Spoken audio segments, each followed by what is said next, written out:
وقتی که بهار میاد رنگ طبیعت عوض میشه، وقتی که باران میاد رنگ زمین عوض میشه، سبز میشه، جذاب میشه، روحنواز میشه، دلربا میشه. بهار و سبزی و گل و لاله و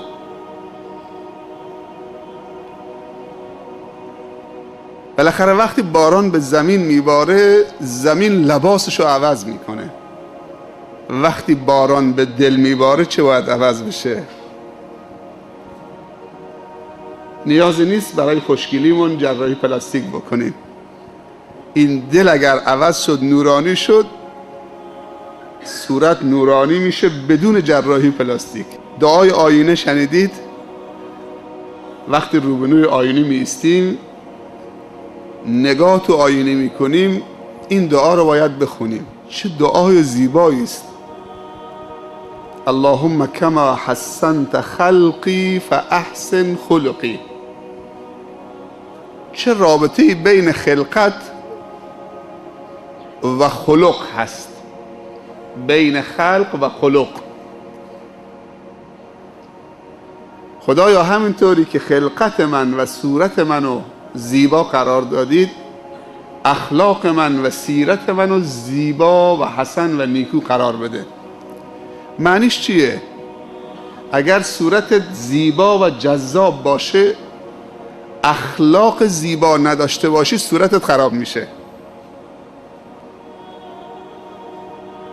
دیگه نیاز پیدا میکنید برید بینید عمل بکنید.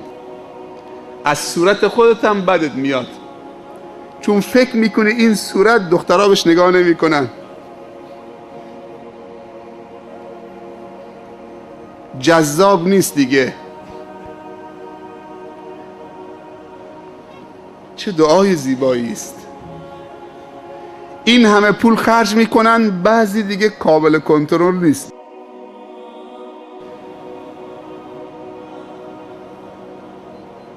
و دچار مشکل میشن. بعضی ها مو میخرن از بازار، همطور که دیشب گفتم. بعضی ها ناخن میخرن از بازار که به جمالشون بیفزاین. بعضی ها مو میکارن که جمالشون رو به دست بیاورن. باور بکنید اگر کچلم باشید، پاک باشید، خالص باشید، طاهر باشید، روز قیامت اعمال نامت به دست راست بدن، هنگام مرگم بدهکار کسی نباشید. مدیون نه خدا و نه خلق خدا، حق هیچ کس به گردنت نباشه. و وضو بگیرید، روز جمعه غسل جمعه بزنید، رو به قبله بنشینید، بگی اشهد ان لا اله الا الله و اشهد ان محمد رسول الله. نفس خالی بکنید، در دروازه بهشتم فرشتگان منتظرت باشن. سلام قولا من رب رحیم. خوش به سعادت شما، به دارالسلام خوش آمدید. سلام بر شما از جانب رب العالمین.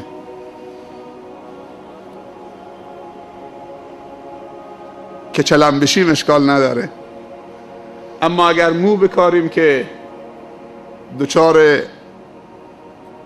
جمال کاذب بشیم و با کاشتن مو، خریدن مو دچار معصیت و گناه بشیم، پول بدیم دچار معصیت و گناه بشیم، دردی رو دوا نمی‌کنه.